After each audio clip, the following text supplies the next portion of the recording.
here, JBF Music and Guitar Lessons. This video is about guitar mods, and if you're just interested in the mods in particular, I'll either leave a timestamp in the description in the comments, or do a separate video for the mods, which I'll link to up there. And the mods will be a kill switch, a kind of different pickup configuration, and a treble bleed mod. So the guitar I'm going to be modifying is this one here. It is an Ibanez RG50DX, 350DX, sorry. So I used to gig with this guitar quite a bit. I initially got it as a backup to my Ibanez Prestige, but I got another RG that I modified very heavily, and this to some extent has been gathering dust. I was never too happy with the Lamy, and you can tell I've kind of gutted this one already. So I'm replacing that. I've just got kind of cheap ones, I'm not too sure if it'll be much of an improvement.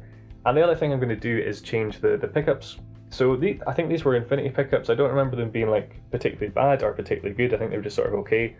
But to give the guitar something a bit different, I'm going to change them. I have thought about scalloping the fretboard. I'm not going to do that in this video, but I might attempt it in another one. So what I'm going to do is put some P90s in here, because I don't have any guitars with P90s. The models I've gone for are the Warman humbucker size P90s. I'll be putting one in the neck and the bridge. I'll link to the sound clip up there if you just want to hear them. And then in the middle, I've managed to find a lipstick pickup. So you know the ones you get on Dan Electro guitars or kind of surf music for the middle that's strat size. So hopefully I'll be able to get some interesting tonal variations. And because I was going to change the pickups, I thought, well, I might as well just put some kind of mods in here as well. So what I'm going to do is put in a kill switch. I'm probably going to drill a hole in between the volume and the tone around there, and it'll just be an on-off. So a kill switch just turns the guitar signal off and brings it back on. So something like the intro to Know Your Enemy or Buckethead's Jordan, those spring to mind to me. And then I thought, if I'm going to kind of gut it and do stuff, I might as well add some other mods. I don't fancy drilling too many holes, so what I'm going to do is change these pots. So you get these things called push-pull pots, which you might have come across if you've got a humbucker coil taps. The problem I found with them is you can't really do them on the fly, you kind of have to just do it before, so during a song it's not particularly convenient to pull it up. And I'd always hoped that these existed, and they do. It's a bit like, you know, a pen, it's a push-pull, push-push, try that again, it's a push-push pot. So you push it down, and you push it down, and it changes between the kind of terminals there. So what I'm going to do is put one of these in the volume. It's going to be, when it's down, it's going to be normal, and when it's up, it's going to activate the treble bleed mod. So the treble bleed, what it basically does is let some treble bleed out to the output, so that when you roll your volume down, the highs stay in there. And I also like the sound of kind of when you roll the volume down, it gets warmer and more muffled. I like that as well as the treble bleed. So that's why I'm going to have it when it's up, the treble bleed's active, and when it's down, it's normal.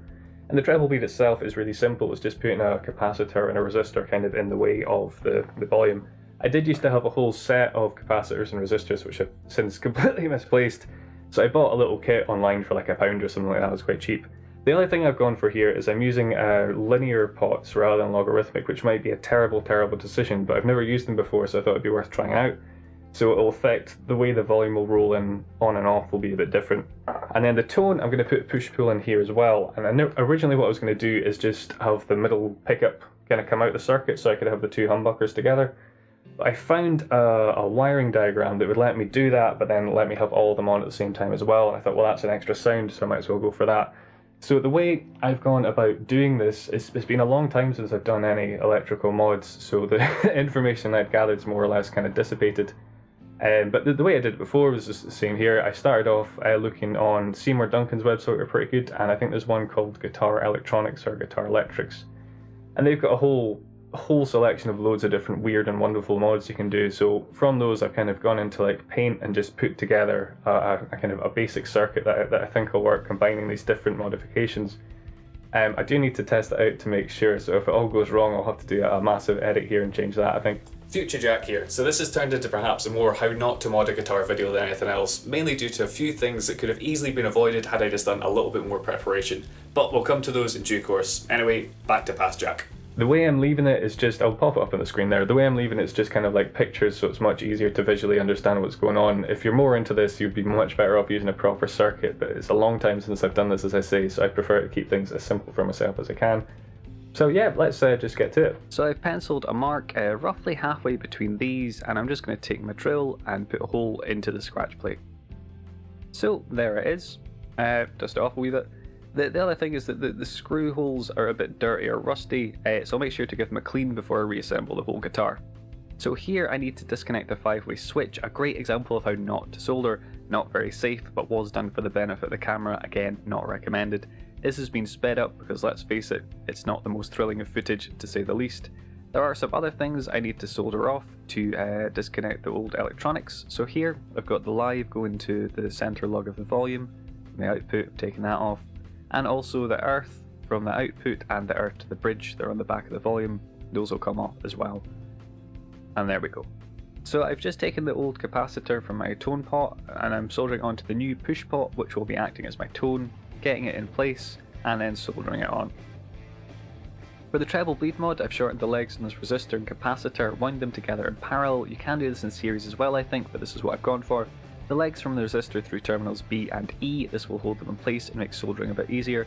Again, the pot should be secured, it's moving about and this is not a good practice. Any other errors you spot or top tips, please fire them in the comments. Hopefully we can save other inexperienced mod enthusiasts a bit of grief. So here I will be soldering terminal F to lug 2 and C to lug 1. Which will bring the capacitor and resistor into the circuit when the push pot is up, activating the Treble Bleed mod, and when the push pot is down, obviously they're not part of the circuit. And soldering F to lug 2. Here you notice the clamp, a much better idea to keep things a bit more stable. Another mistake is I've left the legs of the capacitor a bit long, not the end of the world, but it would have been smarter to chop them down a bit more. A while since I've done this stuff, so a fair bit of common sense and relearning going on for me here. And now I'm going to solder C to lug 1 to complete this part of the Treble Bleed mod.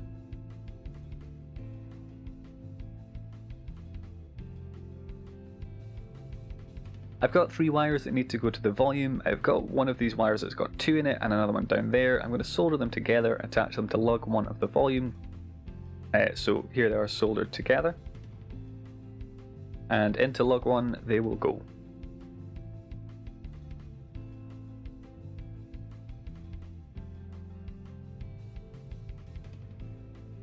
There we are.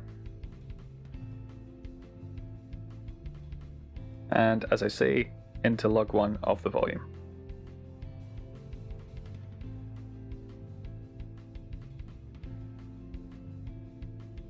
So I have a slight issue that the pots are actually slightly too wide for my scratch plate. You see here, this can't fit through.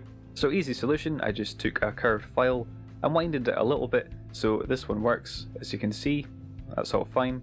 The one that I've not done is a tad too tight and it won't fit through. So I've done all the wiring that I can to each individual pot. I put the components in the scratch plate to get a rough measurement of the lengths of wire I need to cut. So I'll cut the lengths and strip the wire and then just get back to it.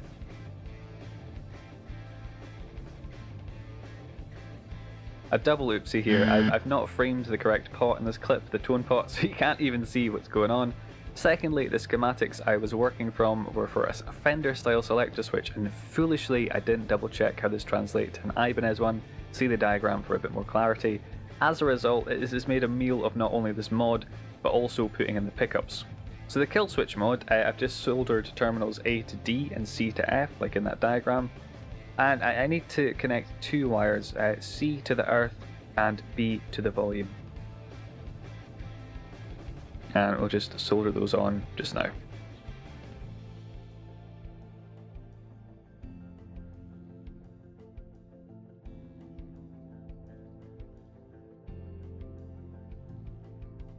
I've got wires for my output jack, and this earth needs to go to terminal C, and the live to terminal E. The way I was taught to solder was to heat the component, in this case the terminal, and allow the solder to melt onto it for a stronger bond, rather than trying to melt the solder directly. How good a technique this is, I don't know, but just a little extra fact for you there. I've unscrewed the volume pot and selector switch from the scratch plate so I can get at them more easily. My kill switch's earth will need to go to the earth on the back of the volume, and the other wire will need to go to lug 2 of the volume pot. So the kill switch when active will stop the signal from getting to the volume pot, cutting the sound out entirely. Noob mistake here, I've not really given myself enough wiggle room having cut the wires very neat in regards to their length.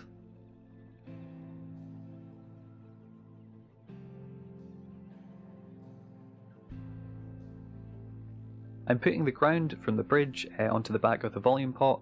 It's always a good idea to double check the earths and good practice to do this sort of thing first, just in case you forget.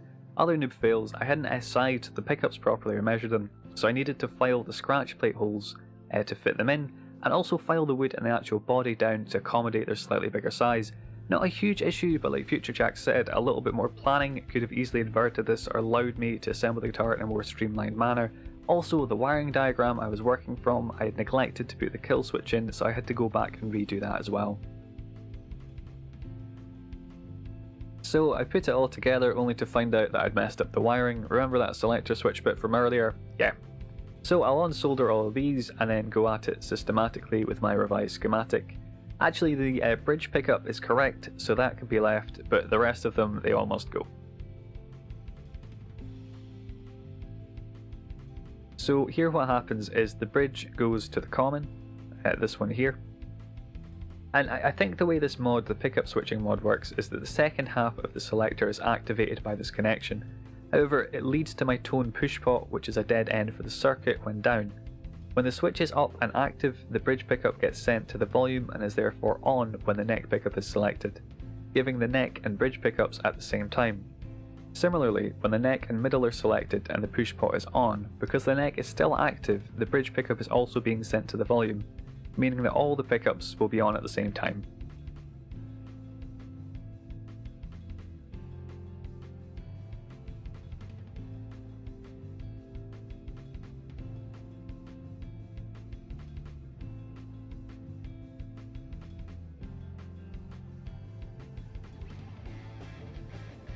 And just soldering that into place there.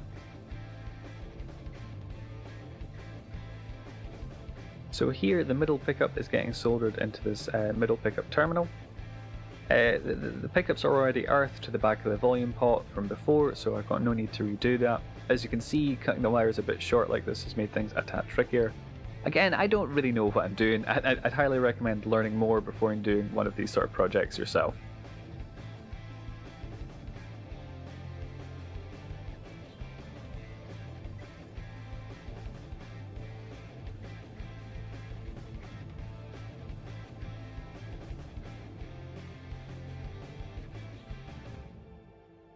And now the neck, this white wire here, is going to go to the neck terminal in the selector switch. Again, the earth is on the volume, so I don't have to worry about that. And the spare common terminal will go to the volume pot lug 1, and then that will get soldered as well.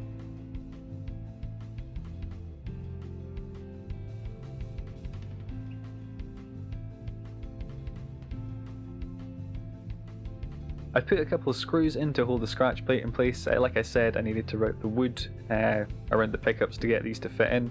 The lipstick one was also too big for the scratch plate, so I needed to take a little bit more off because it's not sitting quite right there. But overall, I'm kind of happy with how it's looking for now. So time to do the tap test. To save me putting the bridge and strings on, I'll pop the jack in, put an amp on and test the switches. Kill switch is stopping the sound from the white noise, so that's working. As I tap these pole pieces, I can hear a snappy popping sound from the amp, so this pickup's okay. The others are inactive. The neck making noises in the neck. The others not. Yep. And the middle and neck on at the same time. Good. I've got those two screws on to keep the scratch plate in place, and I'm going to just pop one string on and the bridge to give it a quick check, just in case I need to rewire anything. I'll slacken off these screws in the back of the guitar to make putting the springs and the bridge on a little bit easier, because this way there won't be as much tension in the springs when I'm putting them on, and they won't have to stretch quite as far. It'd be a bit easier to do.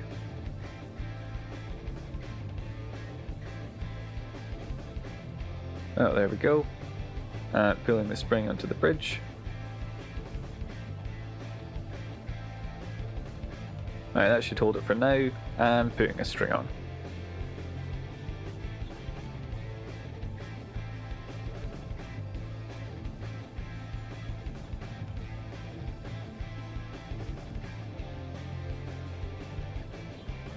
I popped another spring on the back, and I'm going to use some coins to block up here. I don't have any spare wood handy, so this will block the trem for now, just as a makeshift way around a problem for the time being anyway. I'll just tape a few of them together. The trem block won't be able to move once they go in here. So coins are kind of handy because you can just add a few more, take a few in to get a rough blocking of where you want the trem block to stop. So there you can see I've got them, just wrapping them in tape, and I'm just going to put them in the back of the guitar. Cool, so that was my latest guitar modification voyage there. This isn't the sort of video I plan on doing all that regularly because it's not often I modify a guitar, at least to this degree. But since I was doing it anyway, I thought I might as well kind of document it, film it, and share it with people who might be interested in doing a similar thing.